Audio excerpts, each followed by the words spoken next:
Hello, everyone, and welcome to another brand new live episode from the Geek Buddies. Buddies. It's me, Shannon McClung. I couldn't be here today. I'm off hanging out with things. Hey, I'm we're just- back in. Yeah, I'm just go looking ahead. in the chat, and I didn't know that when I told you that I was going to change my shirt real quick, you were going to tell everybody who was listening that we were in. Yeah, there it is. Thank you. Thank you. Well, Thank you for someone that. was saying that I got a flat tire, and I was like, no, it's just Mikey changing his shirt, and there's nothing wrong with that. Everybody changes their shirt in life. What's wrong with that? I think that's a good thing. I'm gonna slash your tires. Jen says he's changing into his Jackie O look. I respect that. I literally, my friend Jameson just texted me Oh. the image of you saying that I changed my shirt and called me a diva. Jameson, that's rude. That is rude. Listen, I've had to change my shirt before shows. I get it. Trust me. Don't even sweat it. But we are here live. Thank you so much to so many of you who are joining us live here right off the bat. We appreciate it badly.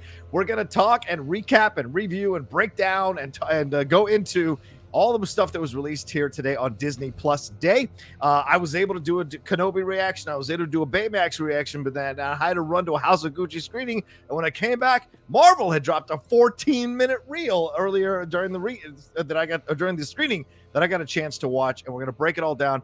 Remember, Streamlabs, SuperChats, those are open right now. So send in your Streamlabs, send in your SuperChats. We'll answer them throughout the show. Unfortunately, Shannon McClung cannot join us today. He's got other commitments. But Michael, we'll start with you. When they say the word Disney in our group of friends, Michael Vogel is the first image that you get in your head. So this must be, and you said this on the last Geek Buddies episode, this is a day you look forward to. How did you feel about the entire day? What's your overall feeling coming out of this Disney Plus day here as we sit here at 3 o'clock in the afternoon on the West Coast? I was very happy. I do think that they probably could have done more. I think that in general, everyone, I would say, is feeling like, oh, I wish we'd gotten more footage of stuff. I wish that we had seen Andor. I wish we got an announcement about a Star Wars animated series. Like, there was a lot of conjecture about stuff we were going to see. That being said, I'm definitely not feeling bad about my Disney day. I've had a wonderful time checking things out.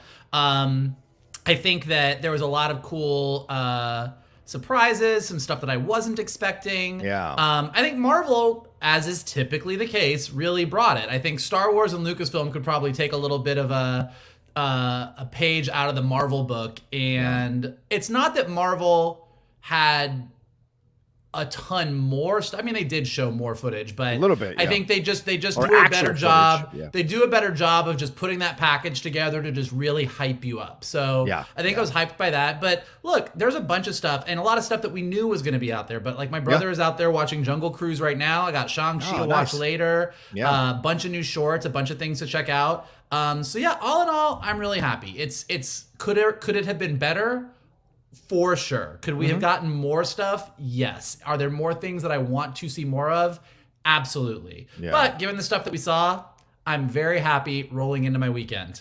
Well, it's an interesting situation when you look at this because Disney now has so many brands under their umbrella, Mike, that they have to kind of give and cater to each of those audiences, and sometimes that can affect what you get from one brand versus another brand, and then the expectations are up and down depending on what you were looking forward to and what have you. And so in essence, they're almost competing against themselves within their own company. You know, you could argue, as you just said, Marvel did a better job rolling out their stuff than maybe Star Wars did, or even Pixar did, which was a little bit of a letdown for me as well. But then you look at the Willow thing, and like, that was brilliant. Or I really enjoyed the Nat Geo stuff. There wasn't too much of it, but I really enjoyed the trailers for that. I'm excited to see Hemsworth and Will Smith kind of test the limits of what they can handle, both physically and mentally, in the numerous adventures. So we got some of that. Hulu announced what they announced as well, so they got a chance to kind of show up a little bit as well. So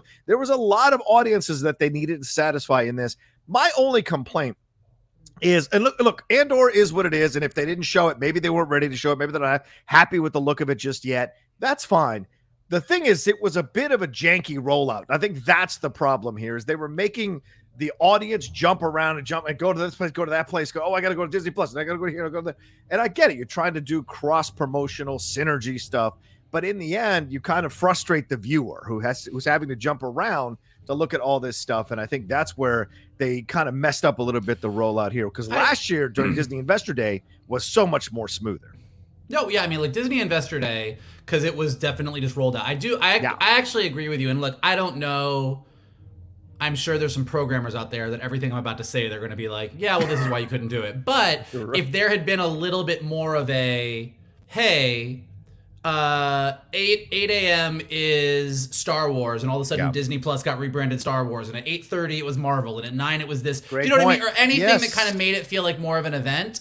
It was a little bit of like, I mean, we were texting each other this morning, and like our friend Jonathan was like, I'm watching the Marvel thing. I'm like, where's the Marvel thing? He's like, go click here. So there was a lot of hopping around. So yeah, was it the smoothest Disney Day? No. Right. But like Transit of Mars is saying in the chat, we're a little spoiled. And I think it's like great that we're a little bit spoiled. Like I think we can absolutely critique the things that we wish we could have had better. But look, we have so much stuff coming. And the fact that we didn't get to see as much as we wanted of some of it, but we got some really cool peeks at some other stuff, some crazy surprises. I will tell you right now, I think the thing that I am stupidly excited about that didn't even see coming is this X-Men 97 animated series. Yeah. I don't even understand the thinking of that. I mean, I'm sure that when they launched Disney Plus, I don't know that they were expecting. I'm sure they got huge view. Everybody watched that janky X-Men 90 show because we all love it. Even though the animation, when you look back on it now, is like a little rough. We all grew up with that show, and I'm sure they got some huge numbers, and they were like, we got to do more with this. And so that was one of the biggest surprises. So yeah, we could dive into the specifics of it because I have a lot of thoughts. But like overall, underwhelmed but still happy, which I guess is a good place to be. Yeah, I guess, and look, Disney has a lot of cachet with us, a lot of credit with us as fans, as viewers, especially coming out of that Disney Investor Day last year, which I just referenced here. Michael spoke about, like, if they're a little bit underwhelming, it's okay, because guess what? We're still getting all this stuff. All that stuff is still coming down the pike. Yes, Ms. Marvel was pushed to 2022, which we found out yesterday, unfortunately, but we're still getting a lot of things here. And you got to look at this, Mike. It's a really interesting time for them to do a Disney Plus Day as well, because they it was just issued the report that they only added 2.1 million subscribers in the most recent quarter, which caused a 7% drop in the company's stock price on Thursday. So you wonder, what's the genesis of that? Are people, going back to work? Is COVID kind of coming down with the vaccinations and everything? Are people now spending less time at home to validate having Disney Plus? And apparently Bob Chapek even said that they're not at the levels in terms of original content that they were anticipating they would be at by this time in their rollout. And they think that might be affecting things. And we saw some titles here that were announced that were new as well. Yeah. Well, and I think, and I don't know if other people feel this way as well, but I think Disney does make a lot on their network, on their streaming service with short form content. Yes. And look, I love it. Like I thought Doug Days was super cute. I'm excited to watch the Olaf tales. I'm excited to do those things, but even like the Zootopia announcement is short form. Like there's a lot of short form stuff. There's a lot of Ciao Alberto. Ciao Alberto. Like there's a lot of short form stuff that's going up.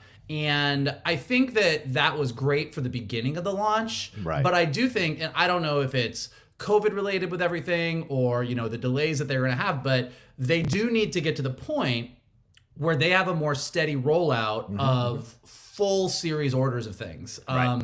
And again, I'm saying this as a spoiled person. We're currently in a couple week lull between What If's season finale and Hawkeye starting, and then Hawkeye's going right up against Book of Boba. So they pretty consistently have had one marquee show coming out, but I think they would love to get to the point where every week there's a Disney animated thing and a Pixar thing and a new Star Wars thing that people are watching as they're wrapping up the latest Marvel show. And so that's the promise of Disney Plus. And I think once they get there, they'll be firing on all cylinders. And it still doesn't feel like they're quite there yet. Yeah, agreed. And also, Jonathan, that X-Men show is janky. That anime, I love it. We all grew up loving it.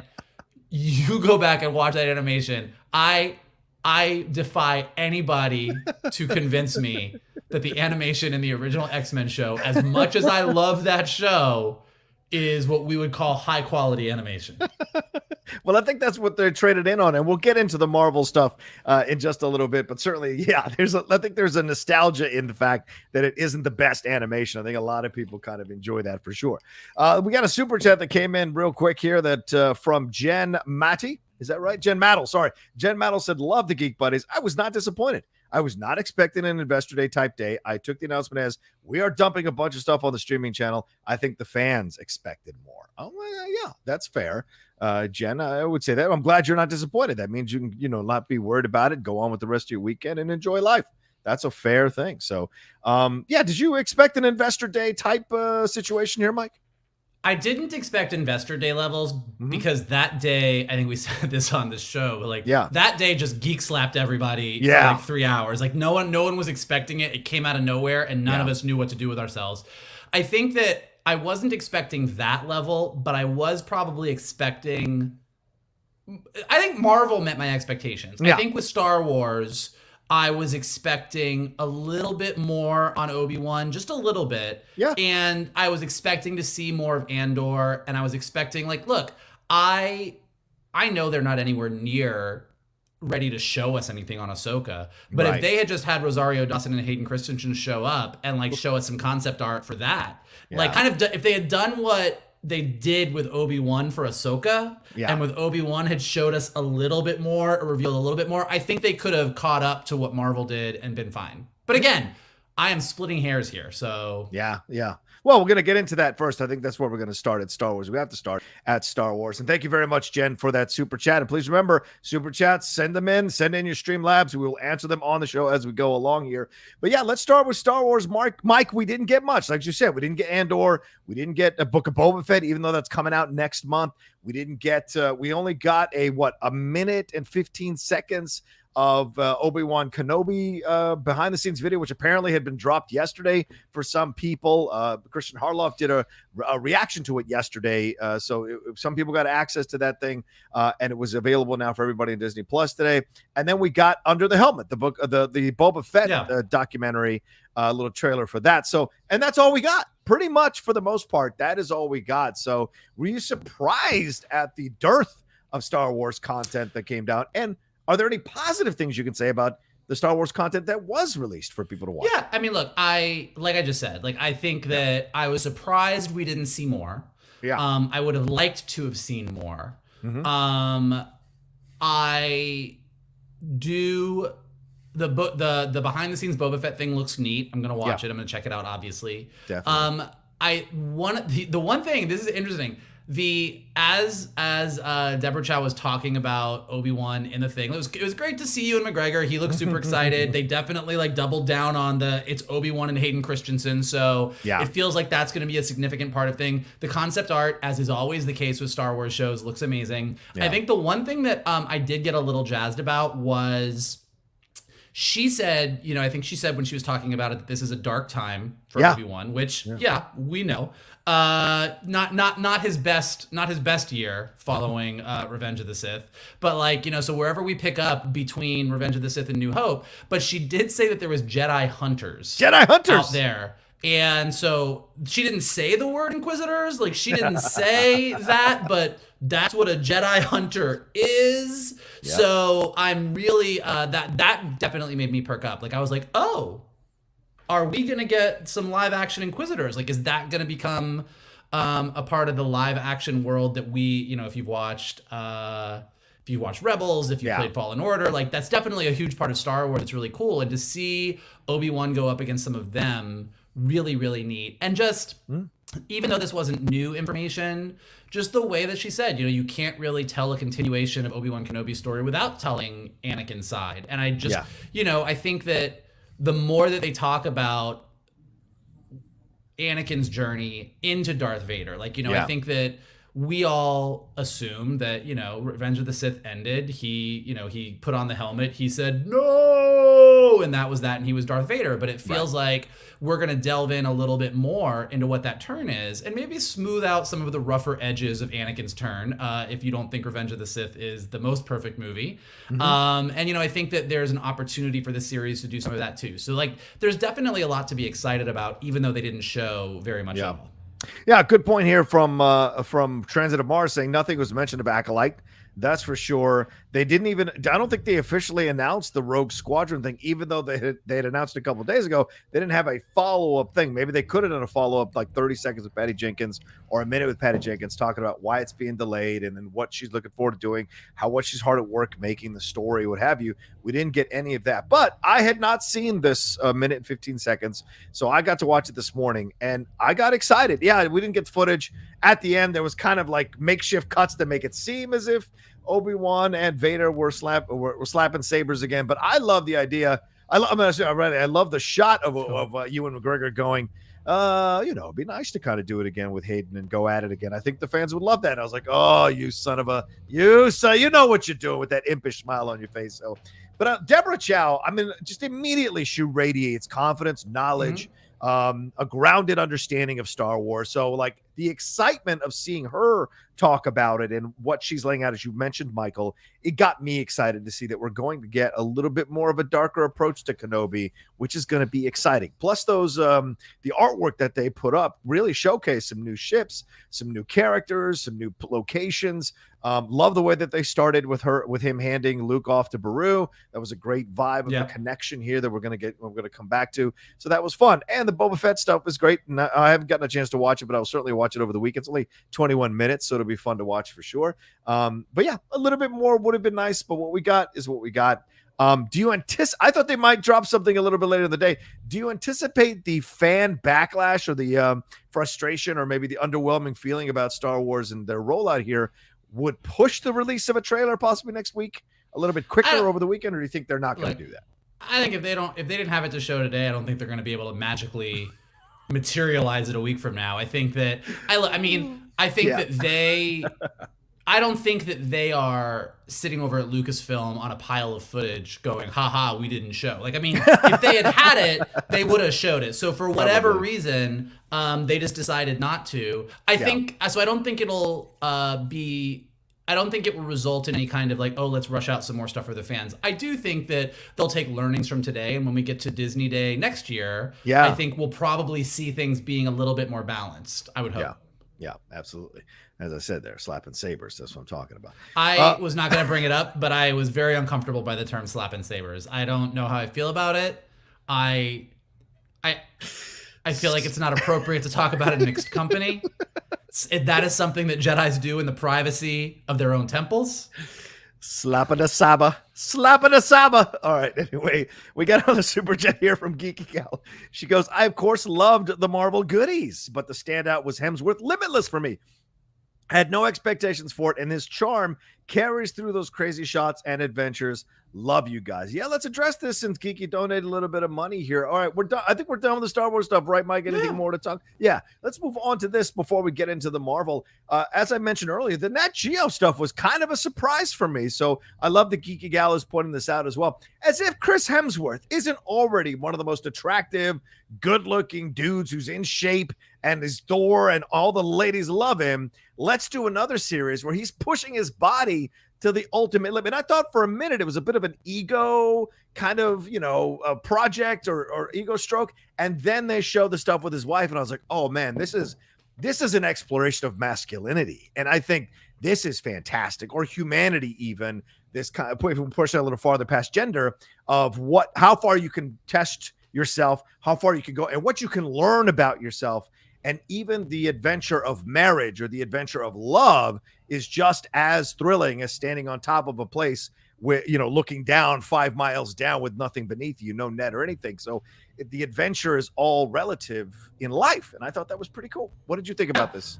Also, I thought the Nat Geo stuff was a pleasant surprise. It's nice to see, and I think we joke about this sometimes, like when you look at those Disney Plus buckets, like this is the bucket that is like, hey guys, pick me. Come on. Somebody come click Nat Geo, because we're like, oh, what's the new Marvel series? I gotta watch a Disney movie.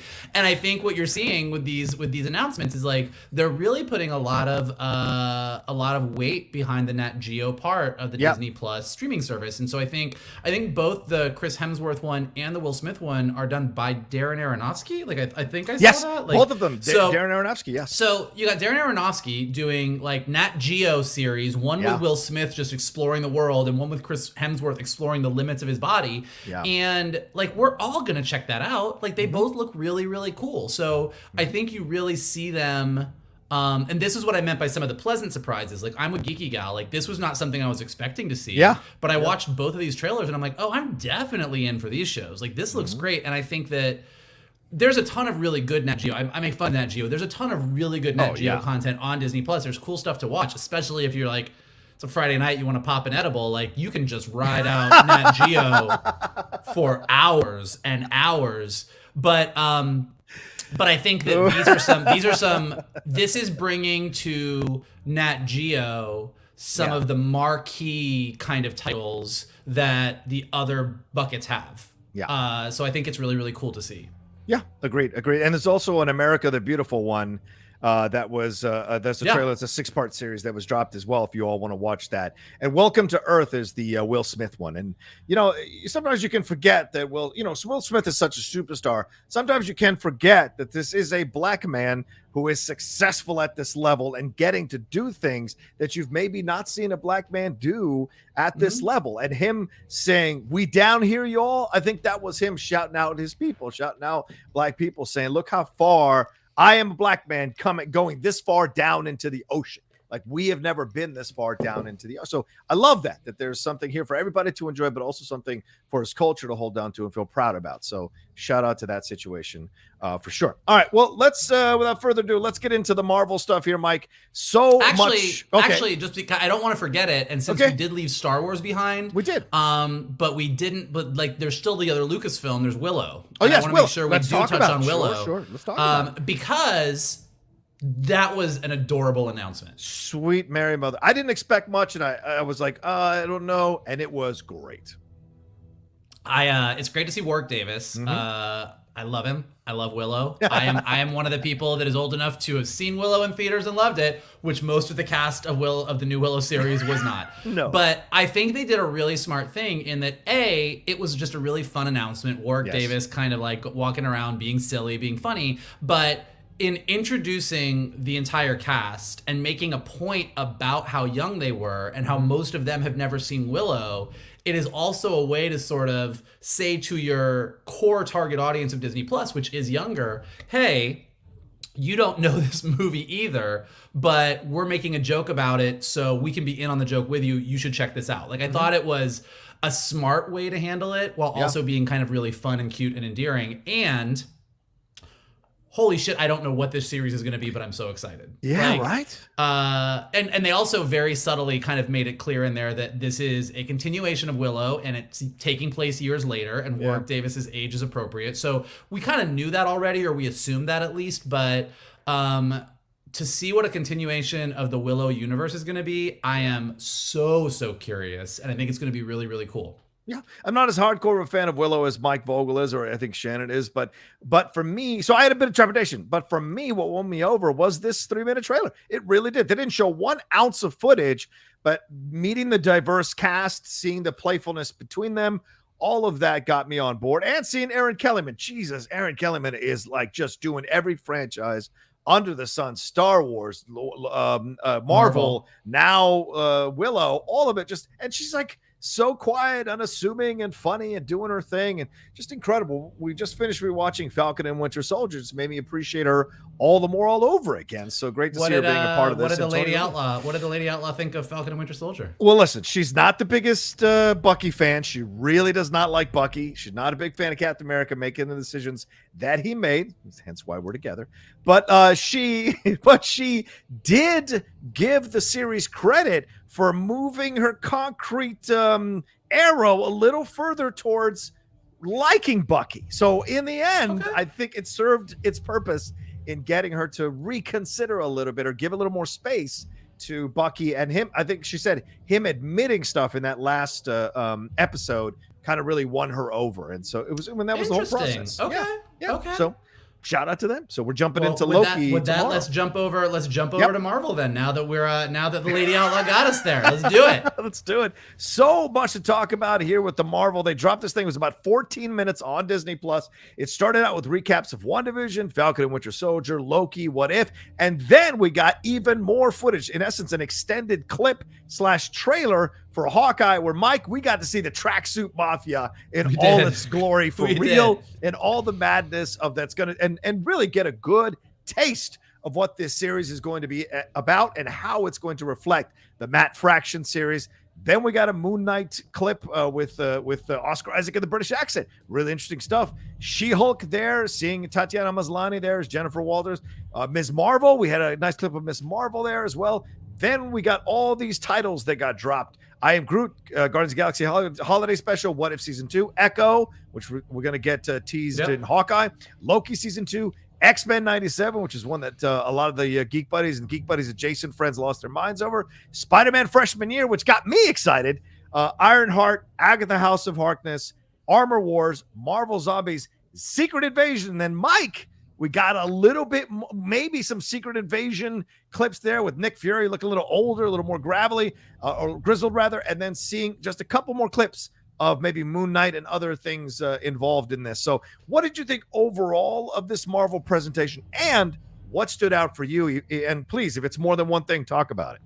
Yeah, I mean, I just think Marvel really has it down. Yeah. And I think I saw Kalinowski say this on Twitter, and he and I both agree on this, is that if you've ever seen a Marvel presentation in Hall H at San Diego Comic-Con, like, they know what they're doing. Yep. And that clearly extends to the streaming services, because where Star Wars kind of was like, here's a minute trailer on Obi-Wan, and here's this Boba Fett thing, yay Disney Day. Marvel was like, here's 15 minutes, boom. Like the first chunk of it was just a review. Like, it was just going through WandaVision, Falcon Winter Soldier, Loki, and What If. But honestly, they cut a good sizzle. So going through those things, I'm just getting hyped. I'm getting hyped. The Hawkeye footage was great. The two of them look really good together. I like their chemistry. I loved the camera work in this car chase. I mean, just like the close-ups, the camera moving around, like the continuous shot. Like, it was just the camera work in that car chase with the tracksuit mafia with them in the car really is the thing that stood out to me. Like, I think the action in this show is gonna really, really be something to see, like the way they're shooting it. So I was really, really, really excited about that. You honestly, they could have had Oscar Isaac sitting there reading a phone book, and I would have been excited. I don't care. I'm not as big of a Moon Knight fan as I know that you are. So I'm excited to watch this and become more of a Moon Knight fan. But I am very much an Oscar Isaac fan, and I will just watch. Like, he's so perfect. His face is so pretty. Not gonna lie, he's good looking. Did you like the British accent? Did you like him putting that on for this show? I'm intrigued by it. I mean, it's cool. Like, he's a great actor. Like, it was definitely like not only just the accent, but sort of the more nasally kind of voice. Like, just like everything that was going on. Like, I feel like him and Ethan Hawke are just going to be in this movie just trying to like outact each other, or in the series just outacting each other. She-Hulk was the standout for me. She-Hulk was the one that I was the most excited about. I love She-Hulk. I love Jennifer Walters. And everything about the very, very little bit that they showed us made me feel like this is the She-Hulk that I like the most. This is the sort of funny, lighthearted, tongue-in-cheek Jennifer Walters as a superhero lawyer. We got to see Smart Hulk, so we know Smart Hulk is there, which is interesting because we know if you watch the closing credits, the post-credit sequence of Shang-Chi, Bruce is back to Bruce. Doesn't mean he can't go back and forth, but as you're tracking Hulk's where Hulk is in his how he chooses to show himself in the world, we're getting full Smart Hulk, which is actually cool if you think about it, because from a budgetary standpoint, like, they're really going for it. It would have been easy for them to say, oh yeah, it's just Bruce, we're not gonna Hulk him out because we have too many other effects in the show, but they're going full Smart Hulk there. We don't fully get to see her, Jennifer Walters as She-Hulk, but we get to see enough to know that they're not necessarily bulking her up. They're not as much as like they bulk Hulk up, which I think is fine, because Jennifer Walters in the comics, even though she does get bigger, is definitely not. In the more recent comics, she kind of hulks out more, but in the era that I think they're sort of pulling their inspiration from, she's a large but svelte woman. And I really loved, they had the one bit in the end where it looked like it was a commercial, like where she's like standing there and she's like, you wouldn't like me if I'm angry. And I really do think that they're going to do a lot of what they did in the comics, where people wanted She-Hulk as their lawyer. Like that, Right. the fact that it's almost like we don't want you, Jennifer Walters. Can you turn green? That's who we want as our lawyer. And like that was a big part of that comic book run. And I think that's going to be really interesting. And then the Miss Marvel footage made me excited, but also I think the combination of the fact that it's getting pushed almost an entire year, which we literally just found out, and just being so nervous because I want them to get this right so badly. Like, she's just one of my favorite characters. So it was sort of like Moon Knight intrigued, She-Hulk 100% win. Everything I saw was great. And Miss Marvel, I'm so excited, but I'm also like scared. Like I'm nervous. Like I'm like, oh, please get Kamala Khan right. Like, please get her right. I hear you. And were any of the titles besides X-Men 97 get you excited that they announced or that they showed the logos So for? yeah, I think that most of the titles were the things that we already knew from the previous Investor Day. I think the new stuff was Echo, which I'm really excited about. Clearly, they're going to double down on her. We're going to meet her in Hawkeye. We're going to spin her off and like make a big deal out of her. Yep. Also gives me a lot of hope for Vincent D'Onofrio. Yes. Just because between Hawkeye and then Echo getting her own series, it just feels like Disney Plus is going to need themselves a kingpin, and there's no better kingpin than him. So putting my stake in the ground that I really hope we get him. The Marvel Zombies series. Yeah. Brand new information. I'm assuming it's going to be animated, but we'll see. So. But like, I'm assuming they're just going to take all the assets they have from What If and be like, we're just going to keep going with that, which I think will be really, really interesting. Yeah. Spider-Man freshman year. Don't really know what it's going to be, but excited. And then, X-Men 97. And also, the thing about X-Men 97, just back on the animation front of it, please. If you look at the image, like especially on Twitter, the one that they posted with the X-Men, it's clearly in the style, and maybe this is just me because I'm such an animation nerd, it's clearly in the style of the 97 series, but even in looking at that tiny little image, it looks a little bit cleaned up. Like it's going to be really interesting. I can't wait to see like the first look of what this is, because I think the promise of giving me the X-Men, the 90s X-Men that I remember in my head, not necessarily the animation that I see when I actually go to Disney Plus and I'm like, oh yeah, that was rough.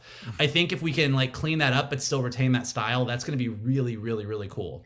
Yeah, the X-Men jet moving felt like the old janky animation, but you're 100% right. It looks much more cleaner. The lines are clearer. It doesn't look like the animation that we'd seen in the past. So yeah, I think you're 100% right. So they might go with the feel of the 97 X-Men that people love so much, but it'll be a cleaner look overall. And Agatha House of Harkness, I could not be more excited for, but that's a banger name. So props to them. And then I think everything else was the stuff that we already knew. Yeah. But we did get to see Nick fuck my eye patch Fury, and I did enjoy that. Like Nick look a little grizzled, man. Nick Fury being like, I am done with this eye patch. You can look at my eye. I don't give a shit. I'm really curious to see. I mean, I'm just excited. Secret Invasion, out of all of the stuff that we already knew was coming, I think is probably the one that I'm most excited for, just because I think Skrulls are cool. Yep.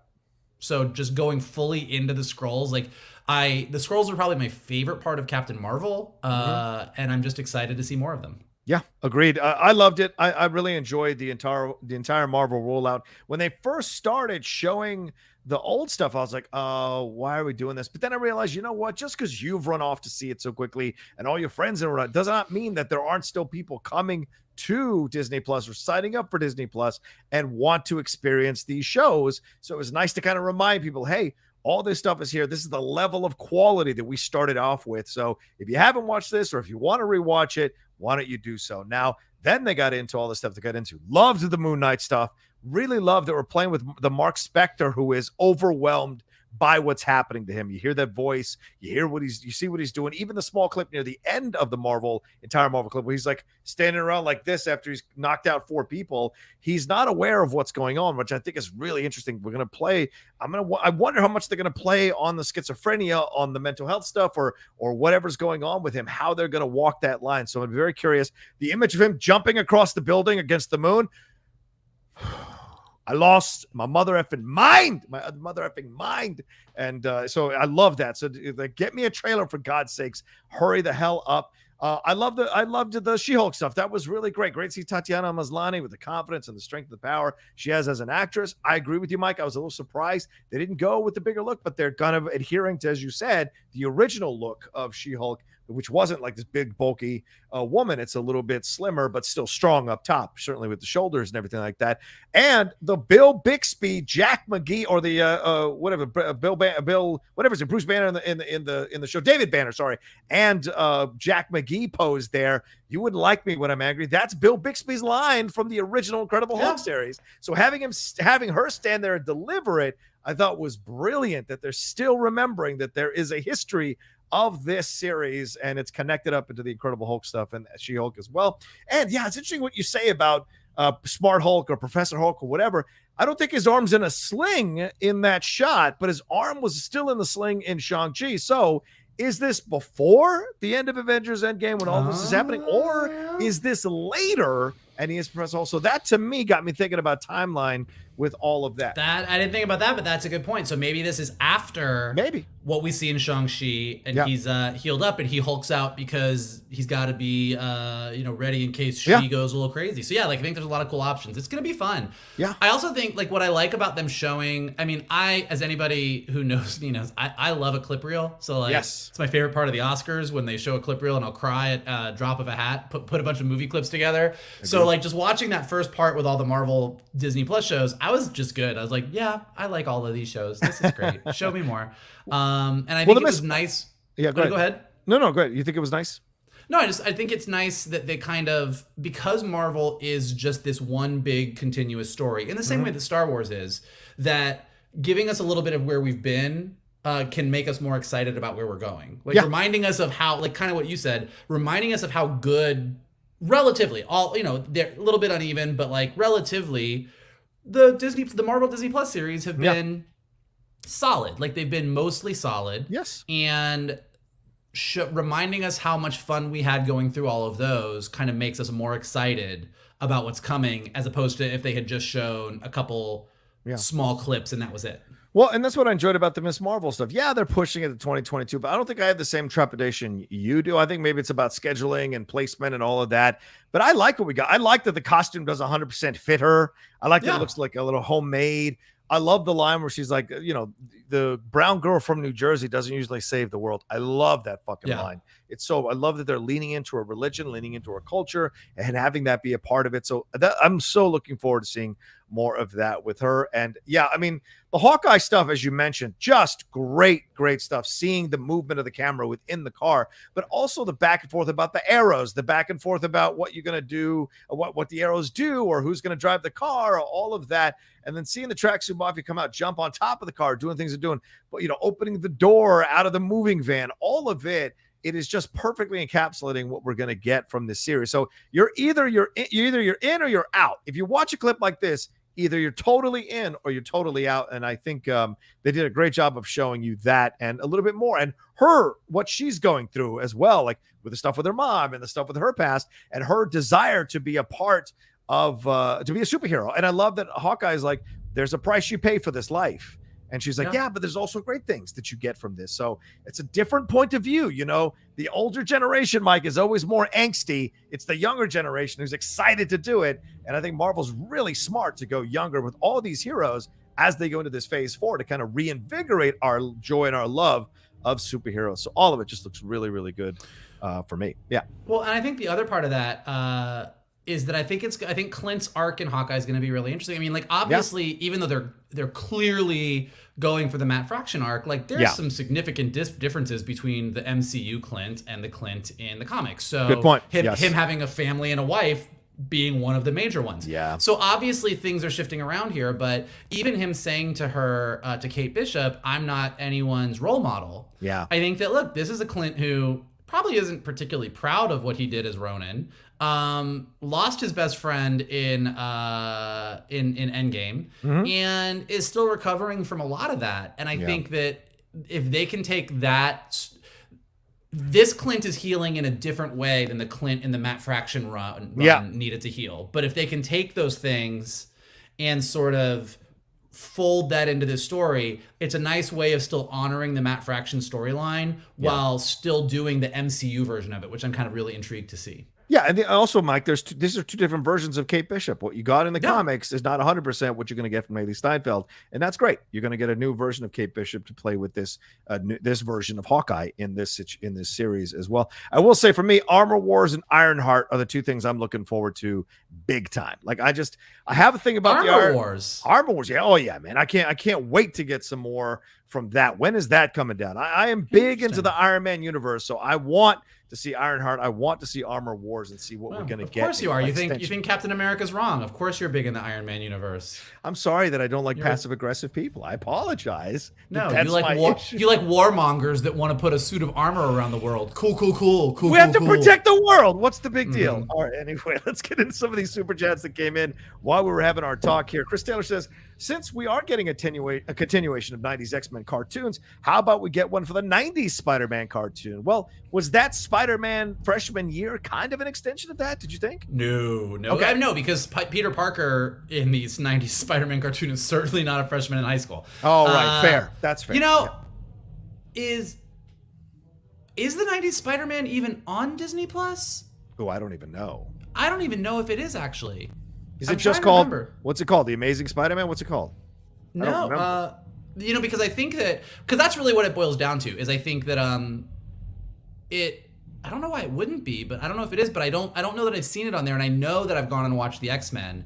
And like I said, I do think the reason we're getting this X-Men 97 is the same reason that we have Young Justice season 3 and season 4 on HBO Max. Like when Young Justice seasons 1 and 2 were on Netflix back in the day, the numbers that Netflix was getting on this show that had been around for a while was so huge that it inspired Warner Brothers Animation to be like, oh shit, we better make more of these.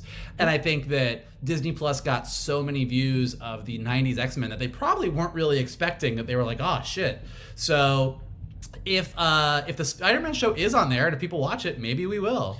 Yeah, I'm looking at an article right now that says it is back on Disney Plus. It initially was mislabeled when it was first dropped on Disney Plus. Now it's back on there. So we'll see what Spider-Man freshman year is going to be all about, but certainly exciting stuff to see what we're going to get from Peter Parker in that series, animated wise. John Lee says, since they haven't announced dates yet, what MCU show comes after Hawkeye? Also, kind of wish they announced a Shang-Chi spinoff show. I think we're still accepting Shang-Chi the Legend of the Ten Rings. To be launching the spinoff that quickly, I think would have been a little bit too too fast. They also, just speaking of the Shang-Chi spinoff, they announced a while ago that we were going to get a Wakanda series at some point, but that wasn't part of the announcements here. So that's interesting. What is next? Because it was going to be Hawkeye and then it was going to be Ms. Marvel, right? Yes. That's what it was going to be. But now I would think Moon Knight is next. It seems like it was, it would most likely be Moon Knight or She-Hulk. I mean, those were the ones that are right. They're the ones that we've seen the footage of, and we haven't seen the footage of the rest. So it's probably one of those two. I would imagine so, and also because if you believe the leaked images from Spider-Man No Way Home, we're heading back to the street level approach to New York and the heroes and the villains. So that opens the door to Moon Knight, opens the door to She-Hulk. So as being the next ones, we shall see when they finally get around to announcing it. So CB says, begrudgingly super chatting after the recent Man United Liverpool match I will never get over. Sorry, buddy. Hawkeye has Christmas and New York City. Everything I love. Very excited for a show I didn't think I wanted. Yeah, Mike, we've gotten this is like the third clip or third trailer we've gotten for Hawkeye. Do you think this has the power, much like Clone Wars did, to redeem its main character? Because a lot of people have had issues with Jeremy Renner's Hawkeye in the Marvel Universe. Do you think this has the power to redeem Hawkeye and make people maybe fall in love with him for the first time or fall back in love with him as Hawkeye? Yeah, look, I mean, I think there's a lot of people that like Hawkeye. There's a lot of people that are like, it's a dude with an arrow. What do I care? And I do think that if they're smart, they lean into that. Like the way that you win people over is if you know that like a significant portion of your MCU audience is like, Hawkeye, the guy with the arrow, then you write into your script somebody saying you're just a dude with an arrow, and you make that a story point, and then you allow him to win that part of the audience over. So I think so. I also agree. with CB about Christmas and New York City. Like the second that they played that first trailer with Christmas music, I was I am so on board for this. And now I'm going to watch Hawkeye, the series, every Christmas, along with all my other Christmas movies. Like I usually try and hold out until Thanksgiving. And this year I was like, just fuck it. I have been rocking the Christmas music already. I'm in. I'm ready. You know, I don't even care about Thanksgiving. Yeah. To me, I'm focused on Christmas. I'm just saying. I love me some Thanksgiving, but Thanksgiving is just a Christmas gateway drug, really. So it's that workout. It's that last rung in the workout you got to get through before you can enjoy the endorphin rush. That's what Thanksgiving is. All right, we've got a couple of Streamlabs that have come, or a few actually, 3 of them have come. And please keep sending in your Streamlabs and Super Chats if you have questions about Disney Plus Day that you want to ask me or Michael or anything you want to ask us about. Pierre J says, I skipped the quote treasure hunt. I'll watch the footage on YouTube over the weekend. Well, not all of it's going to be on YouTube, Pally. I think part of the disappointment stems from false expectations. Disney never promised trailers. The internet just did what it does and perpetuated that assumption. Yeah, do you think we kind of shot ourselves in our own feet by anticipating that there would be trailers or assuming there would be trailers? We are geeks. By definition, we shoot ourselves in the foot constantly. That's a fair point.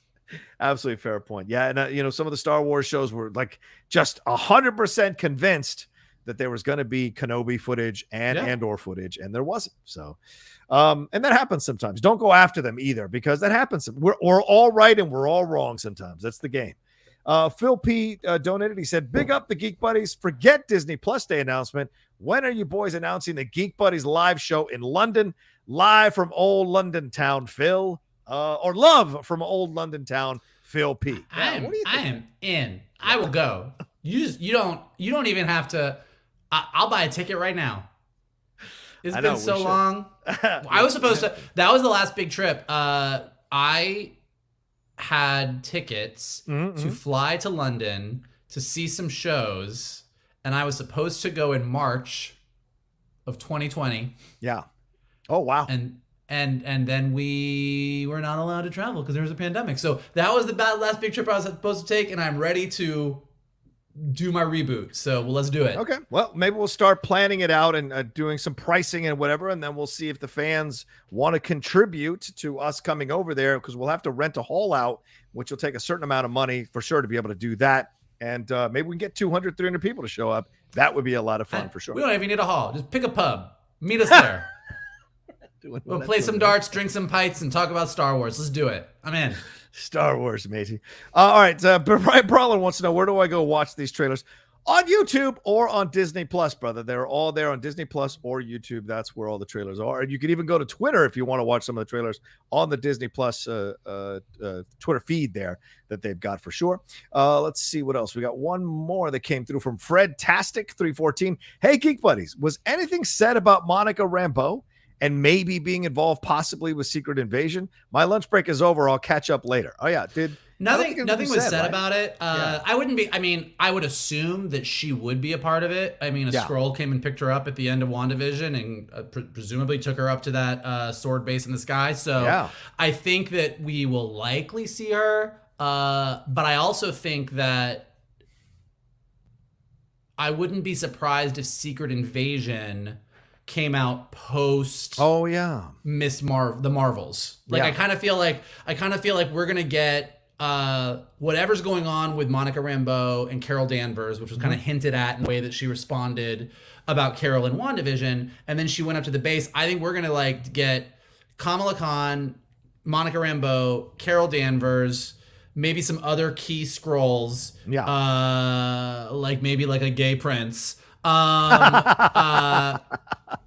In that movie, and then that will then spin off into Secret Invasion, is what I'm assuming. So if that's the case, I bet we will see Monica Rambeau in it. That's all me that's me pulling shit out of my ass. I don't know that that's the order, but I would presume that that's probably the order. And that is how geeks shoot themselves in the foot. We do this all the time. And that is how geeks, and that is how we do it.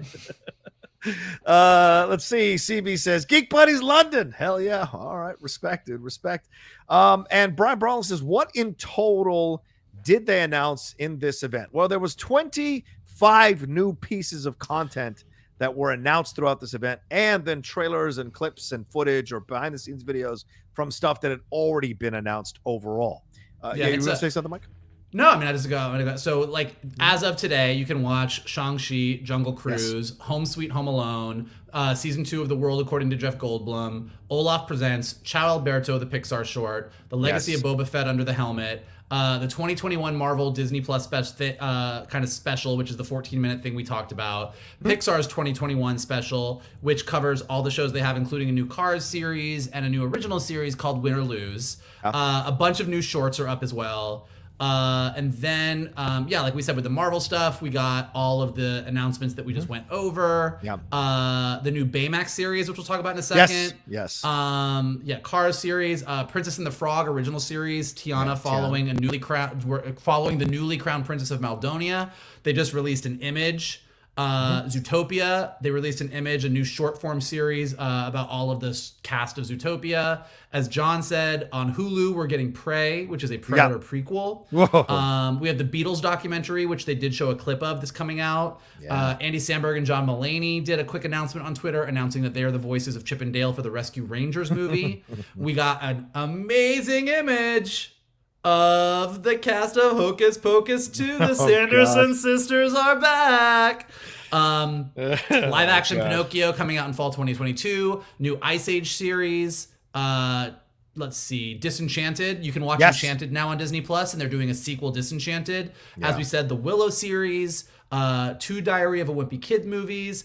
Awesome trailer for The Proud Family, Louder and Prouder, which, if you are a fan of The Proud Family, is the awesome looking Proud Family in even better animation, and it looks absolutely badass. And I think that, let's see. Well, Sneaker Fella, did you leave out Sneaker Fella or whatever? Sneakerella. Sneakerella. Which looks really interesting. The new Nat Geo shows. And I think that's mostly it. And then you got Spider. How'd I do? Good, pretty good. Spiderwick Chronicles as well. They announced that. And then the Ice Age teaser trailer, which I'm not surprised you left off. That is not one that you're probably looking forward to that much, Mike. So, but that I think Ice Age is fine. Okay, but that's what led the day. Yes, that was the first trailer that led the day as well. But on the international side of things, Star released some stuff for some shows coming out here, and Star is available for those of you who are across the pond or other countries here. The U.S. It's available on Hulu in the U.S. and Star Plus in Latin America.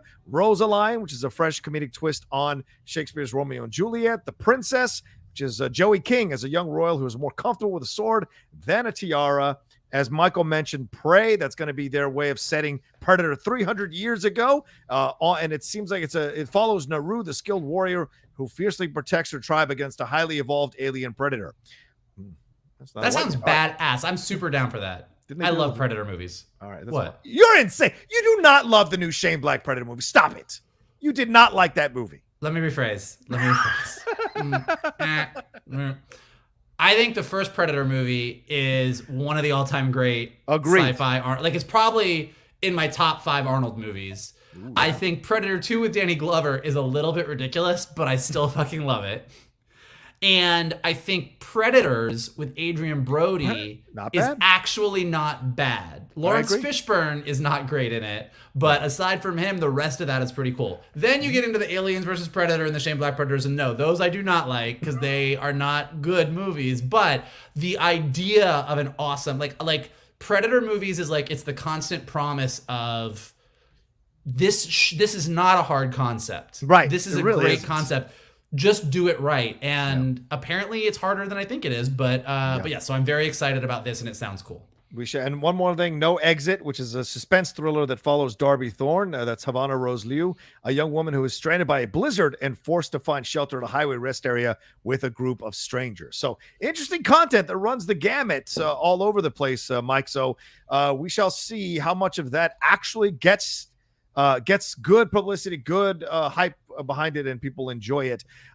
Travis Earl says, are you excited for the Hayden McGregor reunion, even though you weren't so hot on Revenge of the Sith? I think it's a classic. You think Revenge of the Sith is a classic? We could get into my thoughts on Revenge of the Sith another day, but yes, I am, because I think we talked about this. Like, I think Hayden Christensen gets a bad rap for his acting. Because if we're being honest, okay. Because if we're being honest, okay, I think Ewan McGregor and Natalie Portman and Samuel Jackson are all great actors, and they don't come across great in some of those moments in the prequels ever. There is a lot of wooden acting happening across the board in the prequels, and I think that had a lot to do with early green screen work and the fact that George Lucas is notoriously not necessarily the greatest with his actors. So I think that there's a lot of reasons that performances might be a little bit wooden. But no, I am excited about it because I think that given the fact that Hayden Christensen's older, has lived his life, is in a different place than he was when he was a young guy who got cast as Anakin Skywalker. Yeah. The fact that we've got Deborah Chow, who I think is awesome. The fact that we are kind of being led in this Filoni Favreau world, which, as we talked about a lot on the show, Clone Wars, the animated series, made me fall in love with the prequel era, even though the prequels are not my favorite of the live action movies. So I will talk about the fucking Jedi Council and the Senate and the Trade Federation and Nemoidians and all, I love, and clones. I love all of that stuff so much. Yeah. And more importantly, I love Anakin Skywalker in Clone Wars. Yeah, right. So if the Hayden Christensen that we get in Obi-Wan and eventually in Ahsoka can sort of line up a little bit more with the Clone Wars Anakin, I think that will make me probably the happiest person in the world. Did you enjoy seeing them doing the training? I was trying to find a picture. I didn't see a picture. I was trying to find a picture of Hayden and Ewan training together there for their eventual lightsaber battle. Yeah, no, okay. I'm excited. I'm just excited to see what. Look, maybe he won't be a great actor, and I'll feel a way about it. But I don't think so. I think I'm actually going to really enjoy him in both Obi-Wan and in Ahsoka. Yeah, I think Deborah Chow is going to bring out the best in both of them. So I got no concerns at all. And Hayden Christensen has done good work in the past outside of the world of Star Wars. You got to go out and find it, but he has done good work in the past. So he took a break, and there's nothing wrong with it. Take a break, enjoy your life, come back to it. Everyone's ready to put their arms around you again. That's a good thing. So yeah, not a biggest fan of Revenge, although I like the ending. I love that fight on the Mustafar. The other stuff. You love the high ground. The high ground. I do love the high ground, and I love the jumping around the lava. I don't love you breaking my heart, Annie. I don't love that. That's for sure. CB says I could be wrong, but I believe D23 is next week. Maybe full trailers for Star Wars were held back for that. Is that correct, Mike? Is D23? I don't know when D23 is actually. You know what?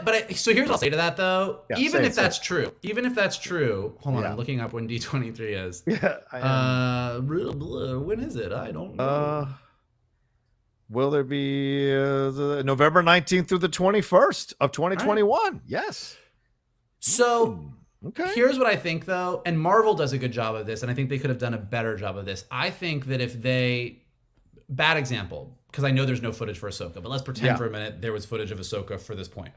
I would have, or maybe Andor. That's more like maybe we'll get Andor for I would have had Diego Luna and K2SO record something for today. I would have had something today that wasn't the trailer, and then have the trailer at D23.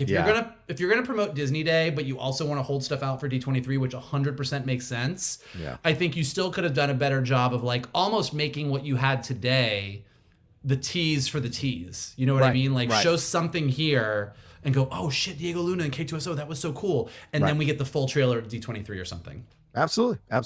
Let's see. Randall MXD says, couldn't pass up the $1.99 month, so it's time to binge. Love the shows, guys. Oh, thank you, Randall. That's very kind of you.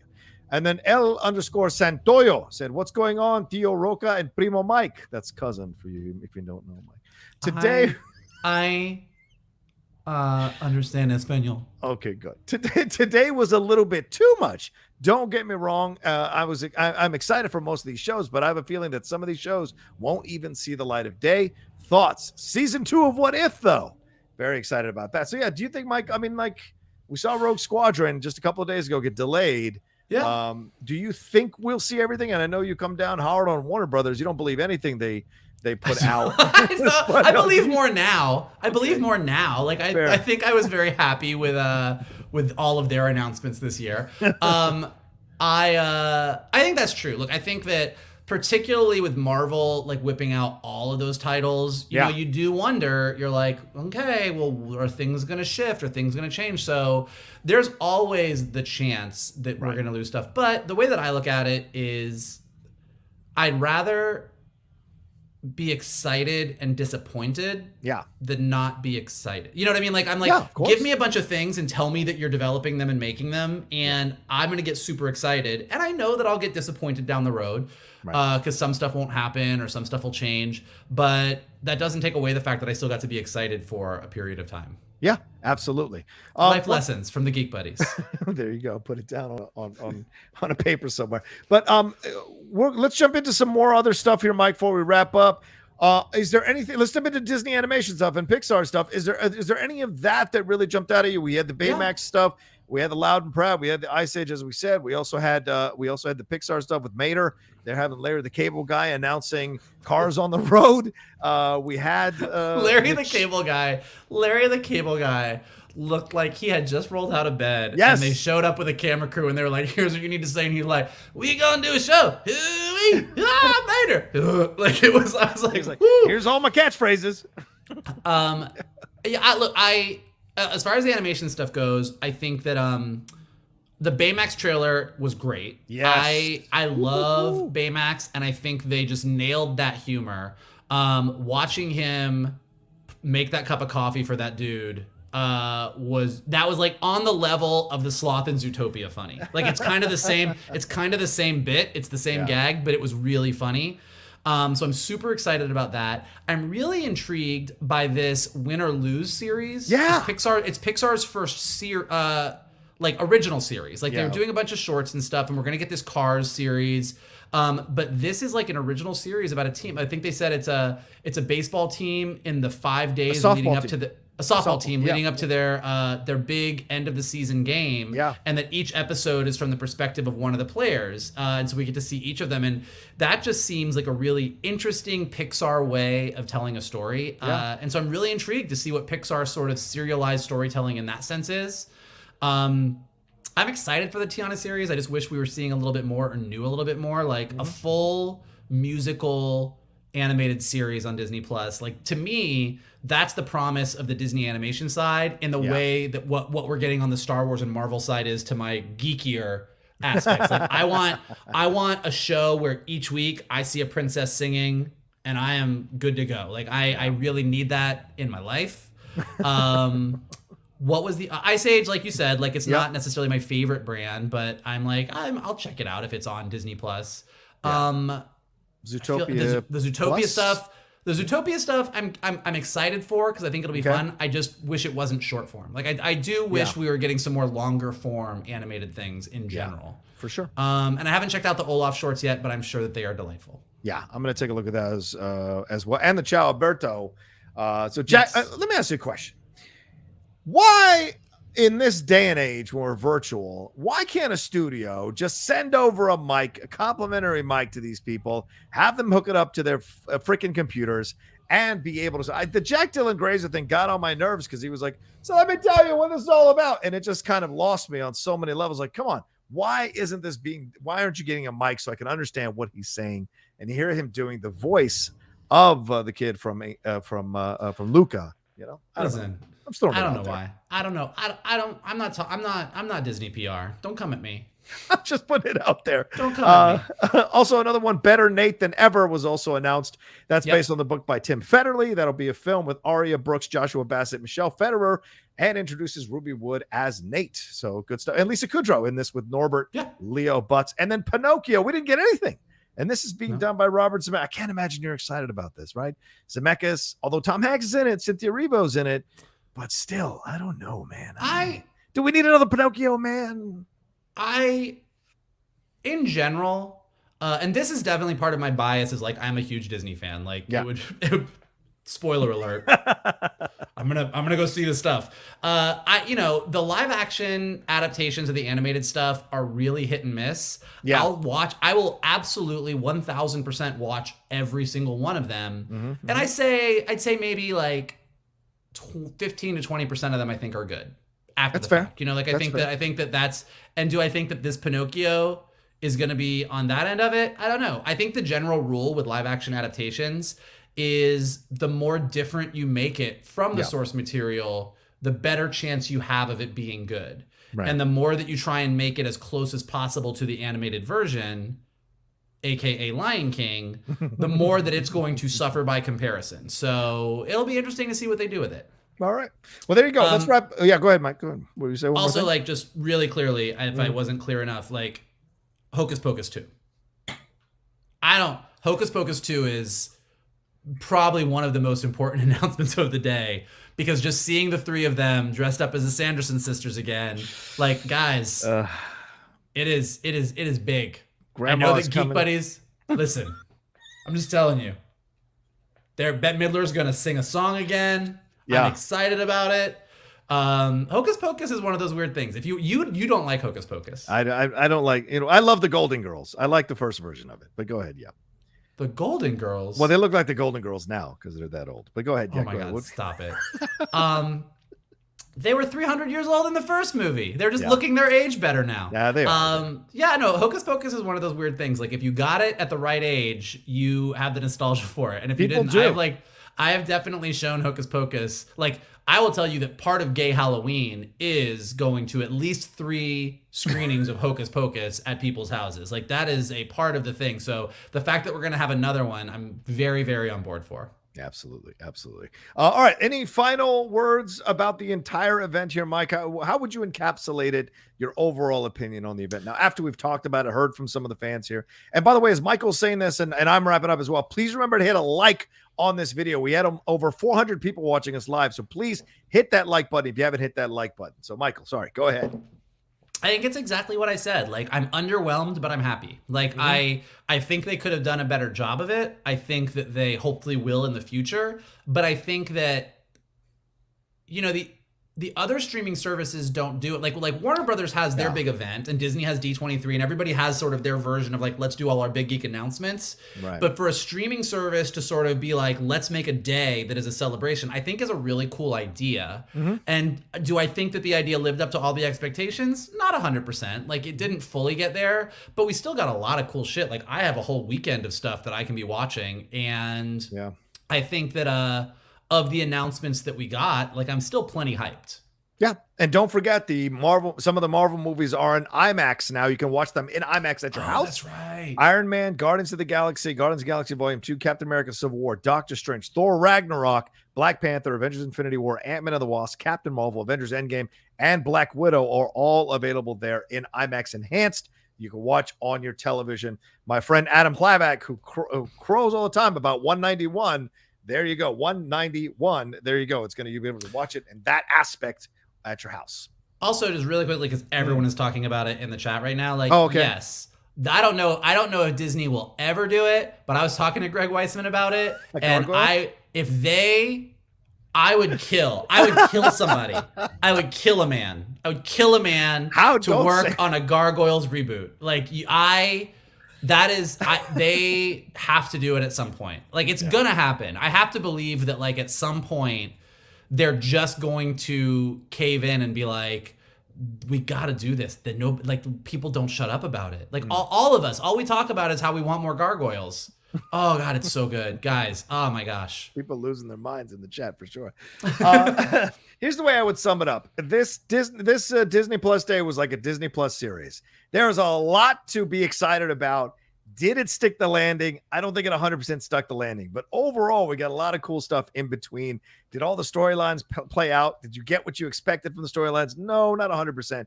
But overall, I'd still do it again. I'd still want to watch all this stuff. I'd still want to have all the announcements come out and enjoy seeing the different trailers, different footage, and the behind-the-scenes stuff that we got. So, yeah, as someone pointed out earlier, D23 may be the place where we see even more trailers, and who knows? Maybe that's when we'll do this all over again and talk about it then. We shall see. But, yeah, for that, I will say it's a streaming service. It isn't Disney. It's a streaming service, so there's a different approach here. So we'll see down the road if next year they do a better job and take the lessons from this year for sure.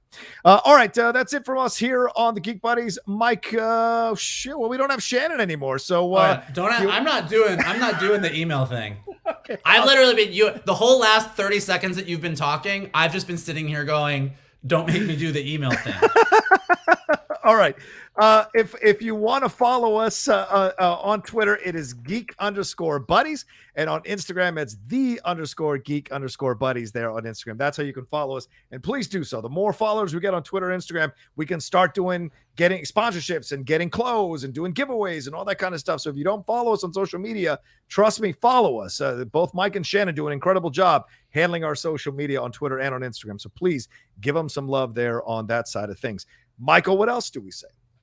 All right. Well, hey, if you are a Star Wars fan, a Marvel fan, a Disney fan, a Pixar fan, or the 3 Nat Geo fans out there, we are glad that you had a good Disney day, and we want to keep talking about all of this geeky stuff with you. We love doing all of our reviews on all of the Star Wars and Marvel shows coming out. We want to keep doing them, and here's how you can help us do that. Like John said, definitely before you leave, hit that like button below. Subscribe to John's Outlaw Nation page. There's a ton of amazing content there. All the geeky stuff that you need to know about, and non-geeky stuff too. He is a Renaissance man. He talks about all kinds of things that I'm not interested in. But if you are interested in them, you should check them out. Leave some comments below. The chat has been super fun. But leave the comments below on the YouTube channel. Let us know what you thought of things. We love to hear what you guys think. We love to talk to you guys about it. What do you agree with us on? What do you disagree with us on? Do you miss Shannon? Do you not miss Shannon? Like, just tell us whatever you're thinking down there in the comments. And if you are listening to this on Spotify or Apple Podcasts or anywhere where podcasts are available, definitely leave us some stars, leave us some comments there. It helps us go up in the rankings. And as always, the best thing that you can do is retweet this video, post it on your socials, send it to your friends, and tell them to check out the Geek Buddies because we are fun and cool and have a good time talking about all of this crazy stuff. There you go. And if you want to follow the three of us on social media, you can follow Michael at MK2, and you can follow Shannon at Shannon_McClung, or on Instagram at Shannon the Geek Buddy. Mikey has his Instagram as well, MK2 as well. So it's both there. And on me at the Rocha says on Twitter and on Instagram. That's it from us. Let me close with one last thing from friend of the show here, Judd Winnick, who summed up today for Star Wars fans by saying, "Show me the Kenobi! Show me the Kenobi!" That's what he wanted to see. So shout out to Judd for that funny little gif he sent us. All right, we're out of here. Hit that like button. Much love to everybody, and we'll talk to you next time with another brand new episode or a brand new live episode here from the Geek Buddies.